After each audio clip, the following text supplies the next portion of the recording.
There will be obstacles. There will be those who doubt. There will be mistakes. With hard work and grit, there will be no limits. The only true limitation is the one you set for yourself. Rock stars, this is episode 23 of Stuck on Sawdust. Rock stars, welcome to the shop. I'm Daniel with Bearded Viking Woodworks for those of you who are new to the channel. Whether you're a master craftsman, a beginner, novice, amateur, or just a weekend warrior, sometimes we just need some inspiration. I've created this series called Stuck on Sawdust for those who find themselves stuck. It's not every day that you find yourself stuck, however, it does happen. And when that happens is when you get discouraged. Well, my solution was to create this series to inspire woodworkers across the globe. So let's keep this ball rolling with this badass coat rack I made a while back. After I hung this on the shop wall, I kept seeing something else with it.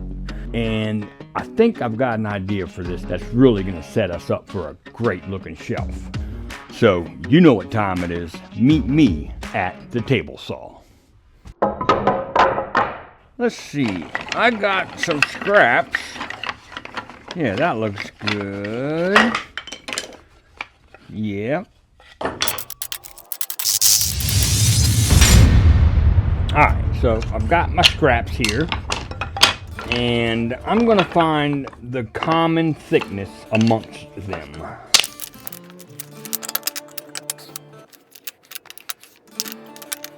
Alright, so it looks like these are pretty close to the same size. So we're going to rip all of these down to 1 1/8 inches.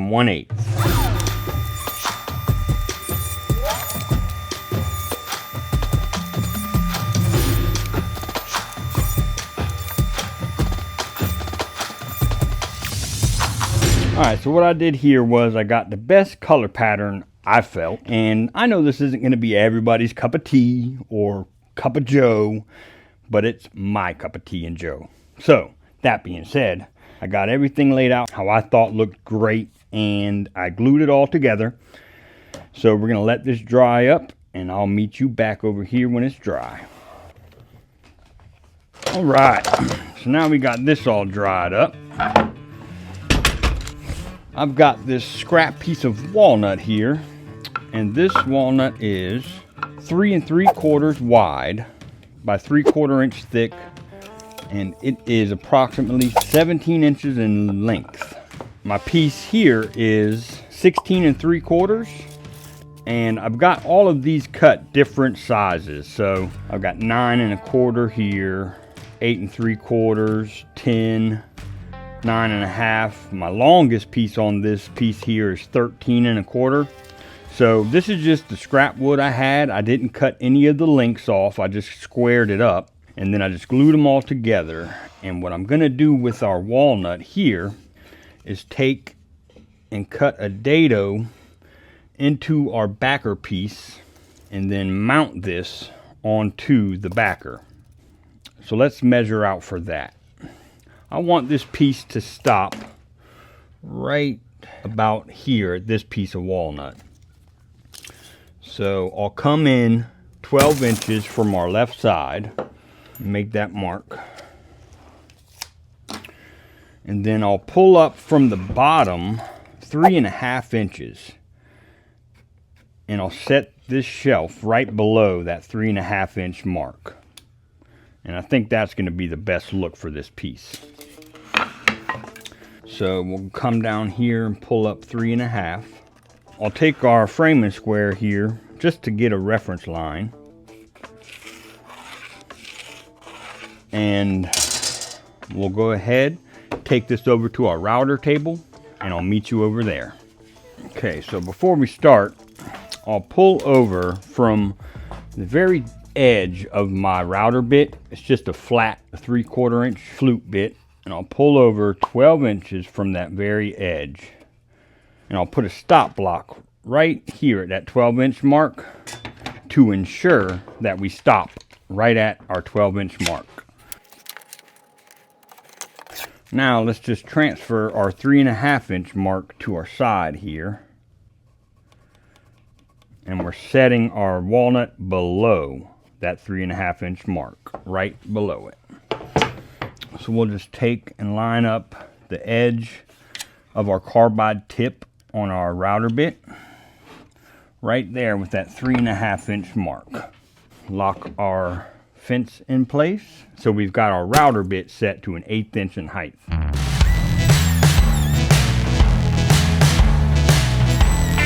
Now that we've made our first pass, let's go ahead and raise it up another 1/8 inch. So all together we've got a 1/4 inch depth in our dado.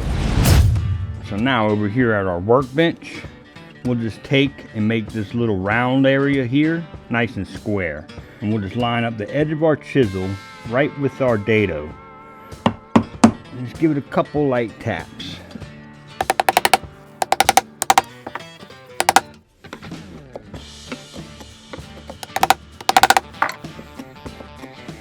And there we have our notch.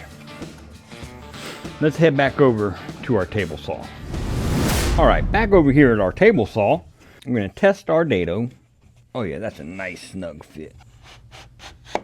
I think I want my shelf to sit flush with the back here. So what I'm going to do is take my marking wheel, and you can do this with a speed square or tape measure even. I'm just going to lay it against the back right here and let my marking wheel fall right onto that walnut. And this width will be what I need to rip off of my walnut. And we'll just make another mark right here on our very edge of our cherry. And we'll stop that notch right there. So we'll take that mark we made and just square it over to our marking wheel line we made. And we'll just darken that line up along with our marking wheel line. So this here is what we will take out of our walnut. That way we get it to sit nice and flush to the back side of our piece. Is this necessary? No. You don't have to do this. I'm just choosing to do it because I want this to be flush to the back. But you could leave it just like this if you wanted to and just pre-drill a couple of holes in your piece on the back and screw in your walnut that way. But I don't want to add any screws to the back. I just want to glue this piece in. So we are going to make this notch right here at the table saw. So we'll line our blade up with that mark. And we don't want to cut all the way through, obviously. So we'll stop our cut about 1.5 inches back from our mark here. That way we don't risk overcutting the back side.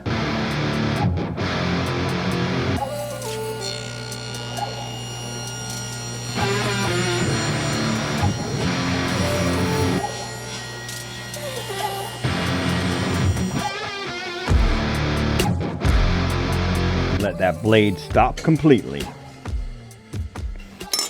And you'll notice we stopped about 3/4 inch before we reached that mark. That way we don't risk overcutting it. And you can finish this cut at your bandsaw, scroll saw, or with a jigsaw. In this case, I don't have a bandsaw, and my scroll saw isn't really that good of a scroll saw. So I'm just going to use my jigsaw to finish this cut. And if you want, you can clamp this down to your bench. That way you don't get too much movement. And then just take this cut nice and slow, and you should be just fine. And we'll finish up this cut at the miter saw. Now that we have our cut finished, we'll go ahead and slide this on in. Ooh, that was nice. And there we have it. Now we're flush. Well, while I was about to start sanding this, I found this piece of walnut that I had left over with a 60-degree cut on it.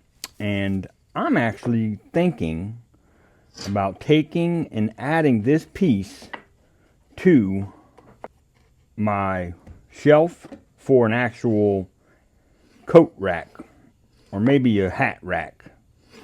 I think that'll actually be pretty damn cool. So yeah, that's what we're going to do. I'm going to do it. So I'm going to go ahead to the drill press and drill out a 1/4 inch hole into our walnut piece here. And I've got some 1/4 inch dowel left over. And then I'll transfer this hole that I drill in my walnut over to my shelf. So I'm coming in from the side a 1/4 inch. And from the bottom here, I'm coming in 1.5 inches.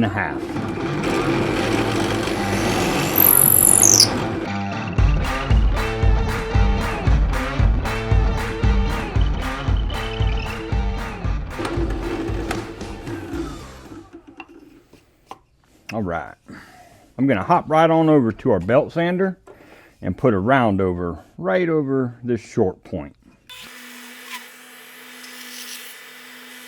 And for our top of the rack, I want this not to be as sharp, so I'll just round this over just a bit.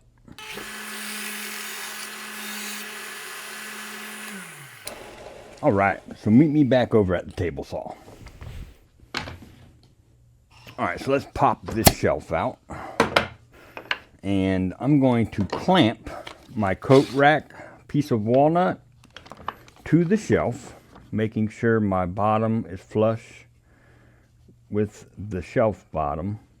Now once you get everything lined up, we'll go ahead and grab our drill with the 1/4 inch bit, and we'll take our drill, set our bit right in that hole we drilled at the drill press, and make sure we hold this nice, straight, and level. And go ahead and drill this out. Just like that.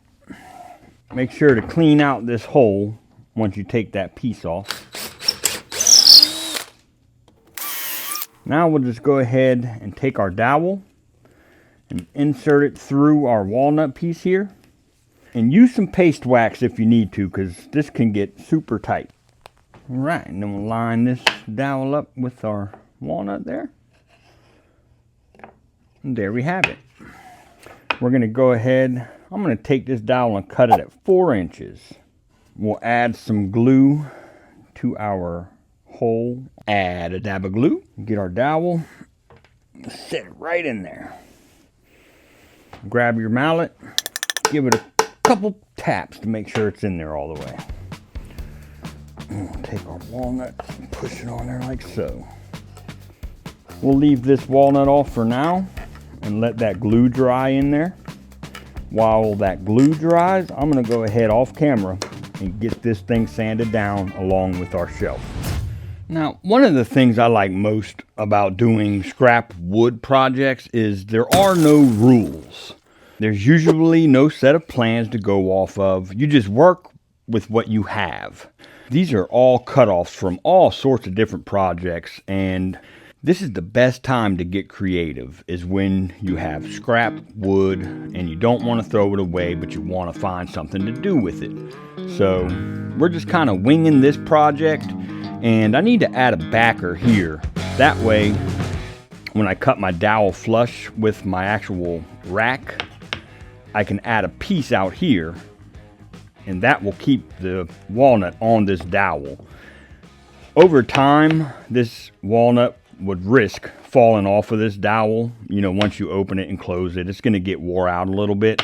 So what we're going to do is add this backer, and then I'll add a piece on the outside here and glue it to the backer here, and then I'll add another one down here.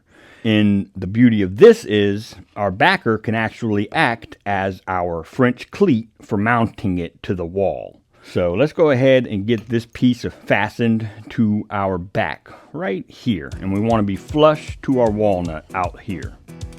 And I'm just using some 1.25 inch screws. And I make sure to pre-drill before I install the screws. That way I don't risk splitting the hardwood.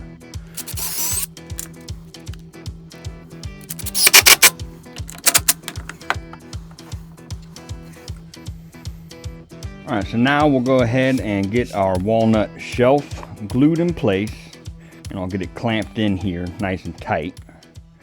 And I'll probably wind up adding just a couple of screws to the back of the walnut just to give it some more structure. And I know I said earlier I didn't want to add any screws to the back, but sometimes we have to switch it up.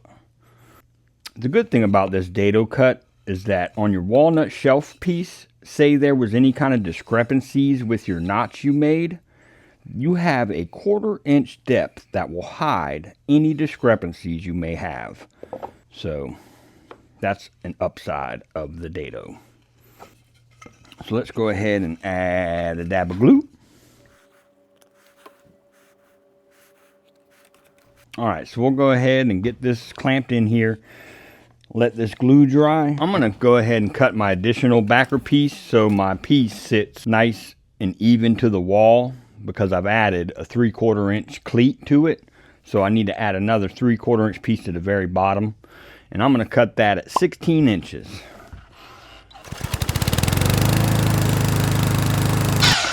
I never go to store. Alright, now that our shelf's dried in there, we're going to go ahead and add a dab of glue to our new backer. And I'm just going to pop a couple brads in his ass right here at the bottom, making sure that I come out flush to my walnut piece here. And we'll pop a brad in his ass.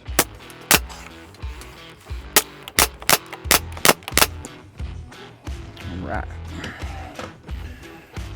Now I just need to grab my flush cut saw and cut this dowel down flush to my walnut.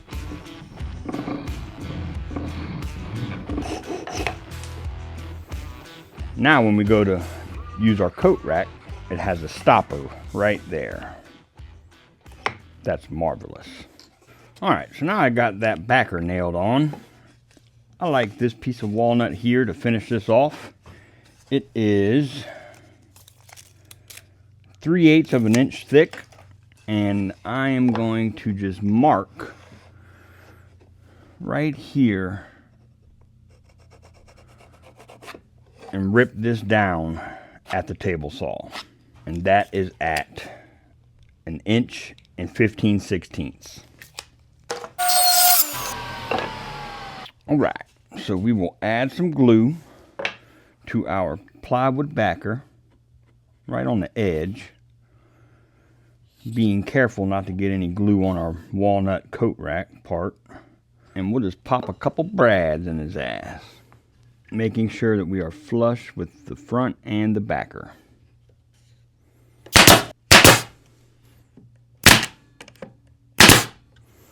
And there we have it, guys. I really like this, man. It's different, it's unique, it's custom. It's got a variety of hardwoods: leopard wood, walnut, claro walnut, birch, maple, cherry. I mean, this thing is made out of all scrap wood, and I actually really like the look of it. Just gonna spray off a little bit of dust, and we're just gonna do a quick dry polyurethane on his ass. Let's watch this bad boy come to life.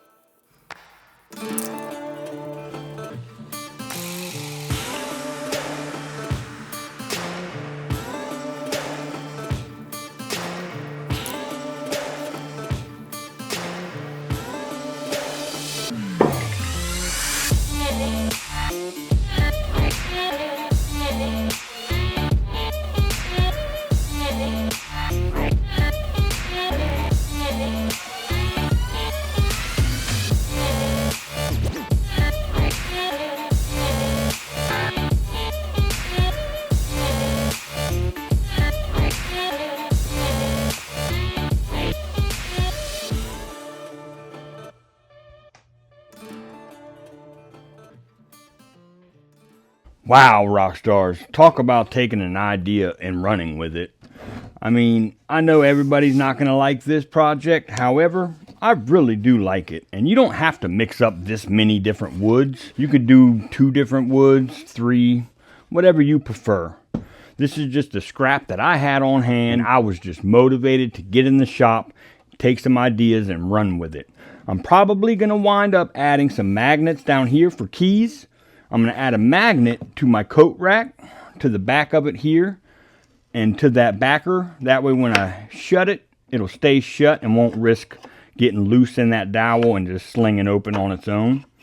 And being that I had scrap wood to build this with and nothing but time on my hands this weekend, I'm actually going to be selling this one for 48 bucks. I think that'll be a fair price. I'm not going to lose out on any money, so I got to film a cool video, share it with you guys, so that's worth all of it.